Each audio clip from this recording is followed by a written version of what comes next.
नमस्कार। विजया एकादशी की सभी श्रद्धालु भक्तों को बहुत बहुत शुभकामनाएं। यह व्रत फाल्गुन मास के कृष्ण पक्ष की एकादशी को मनाया जाता है। विजया एकादशी राजाओं को विजय दिलाने वाली एकादशी मानी जाती है। यह हर कार्य में लोगों को सफलता प्रदान करती है।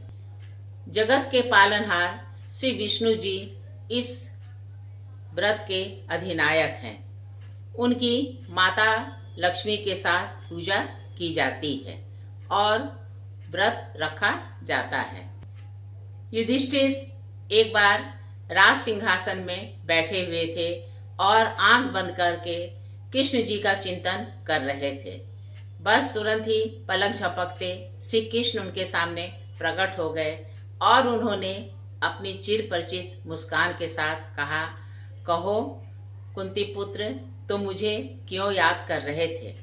युधिष्ठिर ने आंखें खोली और माधव को सामने देखकर सर्वप्रथम उन्हें प्रणाम किया और अपने से ऊंचे सिंहासन पर बैठाया, उनकी पूजा की तथा उनका उचित स्वागत सत्कार किया। युधिष्ठिर ने कहा, प्रभु, मैं आपसे जानना चाहता हूँ कि कृष्ण पक्ष की जो विजया एकादशी होती है वह क्यों की जाती है और उसकी मुझे कथा सुनाइए।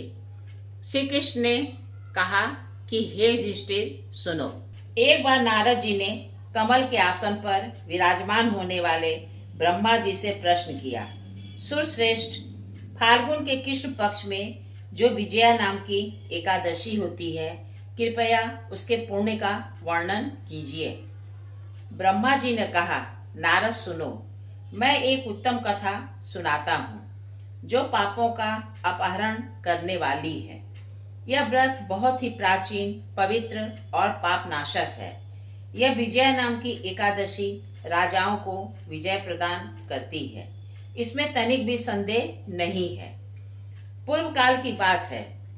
भगवान श्री रामचंद्र जी 14 वर्षों के लिए वन में गए और वहां पंचवटी में सीता तथा लक्ष्मण के साथ दिन व्यतीत करने लगे। वहां रहते समय रावण ने एक बार सीता जी को देखा और वह उन पर मोहित हो गया।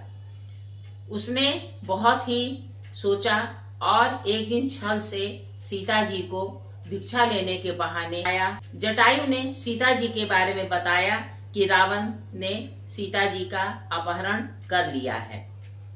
इसके बाद रामचंद्र जी ने वन के भीतर कबंध नामक राक्षस का वध किया। फिर सुग्रीव के साथ उनकी मित्रता हुई। तत्पश्चात श्री राम के लिए वानरों की सेना एकत्रित हुई। हनुमान जी ने लंका के उद्यान में जाकर सीता जी का दर्शन किया और उन्हें श्री राम की चिन्ह स्वरूप मुद्रिका प्रदान की। यह उन्होंने महान पुरुषार्थ का काम किया था। वहां से लौटकर वे श्री रामचंद्र जी से मिले और लंका का सारा समाचार उन्हें कह सुनाया। हनुमान जी की बात सुनकर श्री राम ने सुग्रीव की अनुमति ले लंका को प्रस्थान करने का विचार किया और समुद्र के किनारे पहुंचकर उन्होंने लक्ष्मण से कहा, सुमित्रा नंदन, किस पुण्य से इस समुद्र को पार किया जा सकता है। यह अत्यंत अगाध और भयंकर जल जंतुओं से भरा हुआ है। मुझे ऐसा कोई उपाय नहीं दिखाई देता जिससे इसको सुगमता से पार किया जा सके। लक्ष्मण ने कहा, महाराज, आप ही आदि देव और पुराण पुरुष पुरुषोत्तम हैं।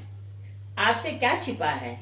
यहाँ द्वीप के भीतर बगदालभ्य नामक मुनि रहते हैं। यहाँ से आधे योजन की दूरी पर उनका आश्रम है। रघुनंदन, उन प्राचीन मुनीश्वर के पास जाकर उन्हीं से इसका उपाय पूछिए। लक्ष्मण जी की यह सुंदर बात सुनकर श्री रामचंद्र जी महामुनि वगदालभ्य से मिलने के लिए गए। वहां पहुंचकर उन्होंने मस्तक झुकाकर मुनि को प्रणाम किया। मुनि उनको देखते ही पहचान गए कि वे पुराण पुरुषोत्तम श्री राम हैं, जो किसी कारणवश मानव शरीर में अवतीर्ण हुए हैं। उनके आने से महर्षि को बड़ी प्रसन्नता हुई। उन्होंने पूछा, श्री राम, आपका यहाँ आगमन कैसे हुआ? श्री राम बोले, ब्राह्मण, आपकी कृपा से राक्षसों सहित लंका को जीतने के लिए सेना के साथ समुद्र के किनारे आया हूँ। मुने, अब आप बताइए कि किस प्रकार समुद्र पार किया जा सके। आप मुझ पर कृपा कीजिए। वग्दलभ्य ने कहा, श्री राम, फाल्गुन के कृष्ण पक्ष में जो विजया नाम की एकादशी होती है, उसका व्रत करने से आपकी विजय होगी।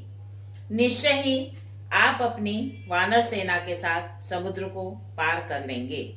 राजन, अब इस व्रत की फलदायक विधि सुनिए। दशमी का दिन आने पर एक कलश स्थापित करना चाहिए। वह सोने, चांदी, तांबे अथवा मिट्टी का भी हो सकता है। उस कलश को जल से भरकर उसमें पल्लव डाल दें। उसके ऊपर भगवान नारायण के सुवर्णमय विग्रह की स्थापना करनी चाहिए।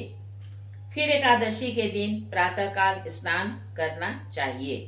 कलश को पुनः स्थिरता पूर्वक स्थापित करना चाहिए। माला, चंदन, सुपारी तथा नारियल आदि के द्वारा विशेष रूप से उसका पूजन करना चाहिए। कलश के ऊपर सप्त धान्य और जौ रखना चाहिए। गंध, धूप, दीप और भांति भांति के नैवेद्य से पूजन करना चाहिए। कलश के सामने बैठकर सारा दिन उत्तम कथा वार्ता करते हुए साधक को समय व्यतीत करना चाहिए तथा रात में भी वहां जागरण करना चाहिए। अखंड व्रत की सिद्धि के लिए घी का दीपक जलाकर फिर द्वादशी के दिन सूर्योदय होने पर उस कलश को किसी जलाशय के समीप, नदी, झरने या पोखरे के तट पर ले जाकर स्थापित करना चाहिए और इसकी विधिवत पूजा करके देव प्रतिमा सहित उस कलश को वेदवेत्ता ब्राह्मण के लिए दान कर देना चाहिए। महाराज, कलश के साथ ही और भी बड़े बड़े दान देने चाहिए। श्री राम, आप अपने युद्धपतियों के साथ इसी विधि से प्रयत्न पूर्वक विजया का व्रत कीजिए। इससे आपकी विजय होगी। ब्रह्मा जी कहते हैं, हे नारद, यह सुनकर श्री रामचंद्र जी ने मुनि के कथनानुसार उस समय विजया एकादशी का व्रत किया। उस व्रत के करने से श्री रामचंद्र जी विजयी हुए। उन्होंने संग्राम में रावण को मारा, लंका पर विजय पाई और सीता को प्राप्त किया। हे पुत्र, जो मनुष्य इस विधि से व्रत करते हैं उन्हें इस लोक में विजय प्राप्त होती है और उनका परलोक भी अक्षय बना रहता है। भगवान श्री कृष्ण कहते हैं, हे युधिष्ठिर, इस कारण विजया का व्रत करना चाहिए। इस प्रसंग को पढ़ने और सुनने से वाजपेयी यज्ञ का फल मिलता है। कहिए मेरे श्रद्धालु श्रोताओं, मैंने विजया एकादशी के महात्म का वर्णन किया। उसे सुनकर आपको कैसा लगा? अच्छा लगा है तो कृपया इसे लाइक और सब्सक्राइब कीजिए। नमस्कार।